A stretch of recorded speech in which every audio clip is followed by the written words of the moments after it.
ہوا کرتے اور اللہ کی رحمت سے صرف کافی لوگ ہی مایوس ہوتے ہیں۔ صبر کرو اور اللہ صبر کرنے والوں کا اجر ضائع نہیں کیا کرتا۔ جب اللہ تعالیٰ مجھے امید دلاتا ہے تو میں پھر سے تازہ دم ہو جاتا ہوں۔ جنوری 2014 میں ایک خواب میں اللہ نے مجھ سے کہا، قاسم میں نے تیری 20 سال تک آزمائش کی، میں دیکھنا چاہتا تھا کہ تو اللہ کی رحمت سے مایوس ہونے والوں میں سے تو نہیں ہے۔ اسی طرح 2003 میں ایک خواب میں اللہ نے مجھ سے کہا، قاسم جب تک میرے وعدوں کے پورے ہونے کا وقت نہیں آ جاتا تو سونے میں بھی ہاتھ ڈالے گا تو وہ بھی مٹی بن جائے گا، مگر جب میرے وعدوں کے پورے ہونے کا وقت آ جائے گا تو مٹی میں بھی ہاتھ ڈالے گا تو وہ میرے حکم سے سونا بن جائے گا۔ 2002 میں ایک خواب میں محمد صلی اللہ علیہ وسلم نے مجھ سے کہا، قاسم اللہ کی رحمت سے مایوس نہیں ہوا کرتے، قاسم ایسا ہو ہی نہیں سکتا کہ تم ہو اور انہونی باتیں نہ ہو۔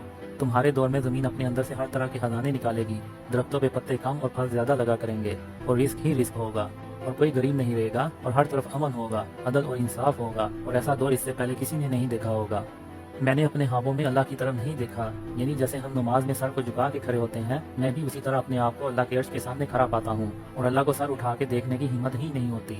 اللہ اپنے عرش پہ ہوتا ہے اور اللہ کی آواز عرش سے آتی ہے، یا پھر اللہ کا نور ہوتا ہے اور اللہ کی آواز اس نور میں سے آتی ہے، یا پھر اللہ آسمان سے مجھ سے ہم کلام ہوتا ہے۔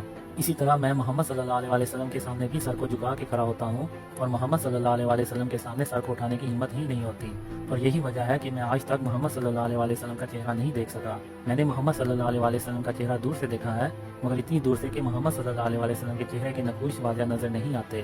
ایک عام میں محمد صلی اللہ علیہ وسلم سے میں گلے ملا تو میرا پورا جسم گواہی دے رہا تھا کہ میں محمد صلی اللہ علیہ وسلم سے گلے مل رہا ہوں، اور میں کئی خوابوں میں محمد صلی اللہ علیہ وسلم سے ہاتھ ملا چکا ہوں، اور میرا ہاتھ وہی دیتا ہے کہ میں محمد صلی اللہ علیہ وسلم سے ہاتھ ملا رہا ہوں۔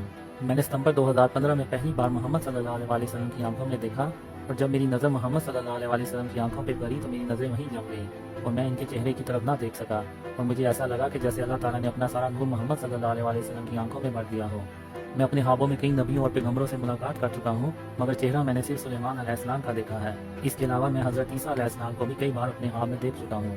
ایک خواب میں عیسیٰ علیہ السلام کو آسمان سے اترتے ہوئے دیکھتا ہوں، اور پھر یاجوج ماجوج باہر نکل آتے ہیں، اور میں کچھ لوگوں کے ساتھ عیسیٰ علیہ السلام کے پاس پہنچتا ہوں، اور پھر ہم عیسیٰ علیہ السلام کے ساتھ رہنا شروع کر دیتے ہیں۔ اور کچھ خوابوں میں دیکھتا ہوں کہ جب پوری دنیا امن سے بھر جاتی ہے تو اس کے کچھ سالوں کے بعد دجال ظاہر ہو جاتا ہے، اور دجال دنیا کے امن کو تباہ کرنے کی کوشش کرتا ہے۔ 1993 میں نے اپنے خوابوں کو باقاعدہ طور پہ ایک کاپی میں لکھنا شروع کر دیا۔ مثلا میں نے اللہ تعالیٰ اور محمد صلی اللہ علیہ وسلم کو کب اور کتنی بار خواب میں دیکھا اور ان سے کیا گفتگو ہوئی، مگر بدقسمتی سے کچھ سال پہلے سامان کی منتقلی کے دوران وہ کاپی مجھ سے گم ہو گئی۔ اللہ اور محمد صلی اللہ علیہ وسلم سے ہم کلام ہونے والے میرے ان خوابوں کی کل تعداد 800 سے زیادہ ہے۔ ان میں سے بہت سے خواب مجھے ابھی بھی یاد ہیں۔ آج سے کئی سال پہلے اللہ نے مجھے خواب میں بتایا کہ قاسم رات کو سونے سے پہلے سورہ اخلاص، سورہ فلق اور سورہ ناس پڑھ لیا کرو تاکہ شیطان تم سے دور رہے۔ اللہ کا شکر ہے کہ میں اس نصیحت پر کئی سالوں سے عمل کر رہا ہوں۔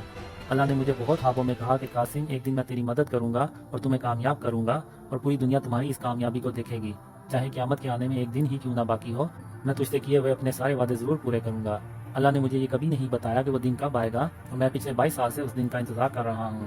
یہ ایک بہت ہی لمبی داستان ہے، اور میں ابھی تک اللہ تعالیٰ اور محمد صلی اللہ علیہ وسلم کی دی گئی بشارتوں کے پورے ہونے کا انتظار کر رہا ہوں، اور پچھلے 22 سالوں سے امید لگائے بیٹھا ہوں۔ اللہ نے میرے مقدر میں کیا لکھا ہے یہ میں نہیں جانتا، وہ صرف اللہ ہی بہتر جانتا ہے۔ مزید جاننے کے لیے میرے فیس بک پیج یا یوٹیوب چینل کو وزٹ کیجیے۔ جزاکم اللہ خیر۔ السلام علیکم۔